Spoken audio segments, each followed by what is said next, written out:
Bismillahirrahmanirrahim. Assalamualaikum warahmatullahi ta'ala wabarakatuh.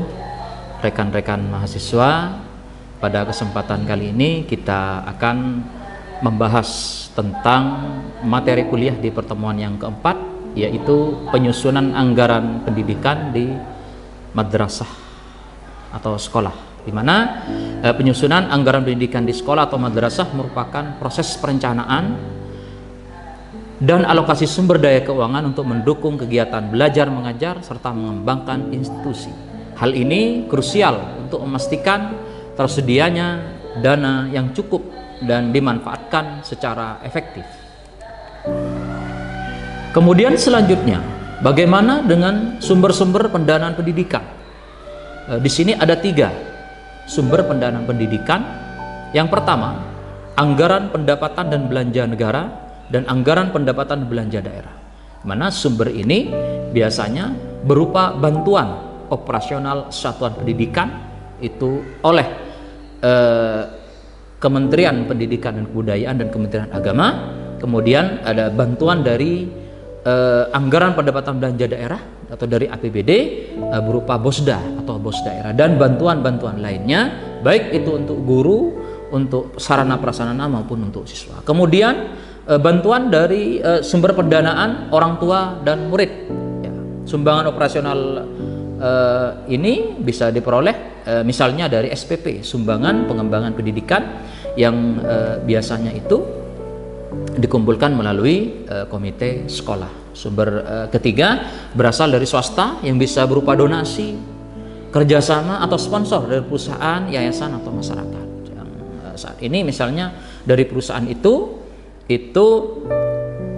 sumber dananya berasal dari CSR, Consumer Social Responsibility. Kemudian bagaimana langkah-langkah penyusunan anggaran pendidikan? Yang pertama harus kita lakukan adalah analisis kebutuhan, di mana analisis kebutuhan ini adalah bagaimana kita mengidentifikasi kebutuhan dan prioritas pembiayaan untuk program dan kegiatan sekolah. Analisis kebutuhan dimaksudkan agar semua kebutuhan sekolah yang terangkum dalam 8 standar pendidikan itu bisa kita penuhi semua.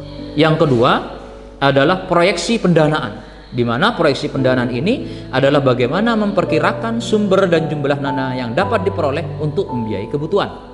Tentu saja di sini perkiraan sumber-sumber keuangan yang tadi sudah disebutkan itu bisa kita alokasikan pada proyeksi pendanaan. Sumbernya ada 3 tadi, jadi semua sumber itu nanti kita masukkan dan kemudian digunakan untuk membiayai kebutuhan-kebutuhan di lembaga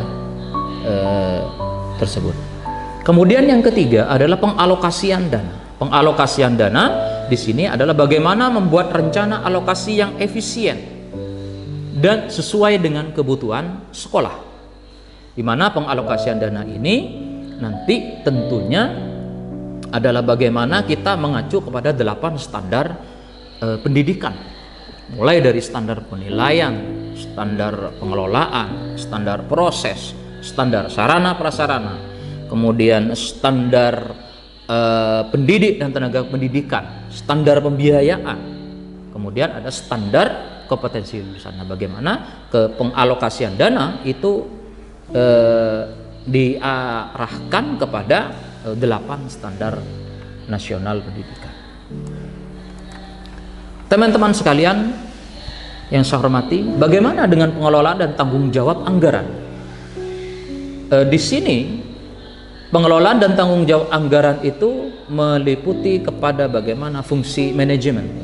Fungsi manajemen, mana yang pertama adalah perencanaan, bagaimana nanti dalam prosesnya itu semuanya melalui proses perencanaan, yaitu menyusun rencana anggaran, atau kalau di sekolah disebut dengan rencana anggaran dan belanja sekolah, RAPBS, untuk pendidikan di bawah naungan Kemendikbud. Sedangkan untuk Kementerian Agama itu disebut dengan RKM, ya, rencana kegiatan dan anggaran madrasah.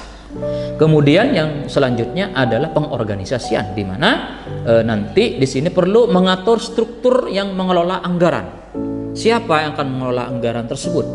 Nah, makanya nanti ini perlu dibentuk tim pengelola anggaran ini. Ya, tentunya ada kepala sekolah selaku penanggung jawab, ada bendahara sekolah, kemudian ada operator sekolah untuk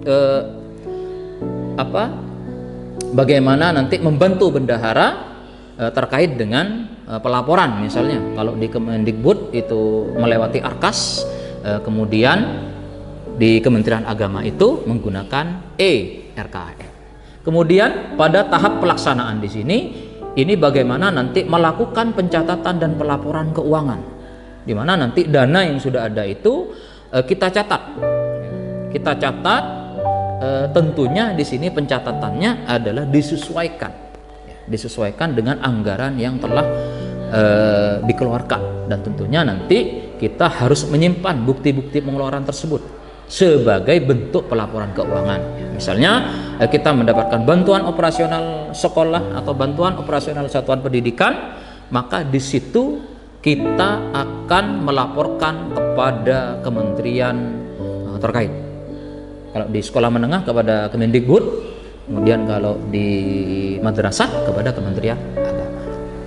Kemudian yang terakhir pengawasan, di mana pengawasan ini adalah bagaimana memonitor penggunaan anggaran disesuaikan dengan rencana anggaran.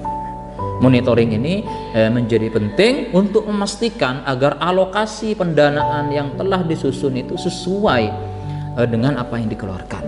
Dikhawatirkan nanti adalah bagaimana kalau tidak diawasi, tentunya nanti akan terjadi ya mungkin penyalahgunaan anggaran, mungkin saja anggaran tersebut tidak terserap secara keseluruhan.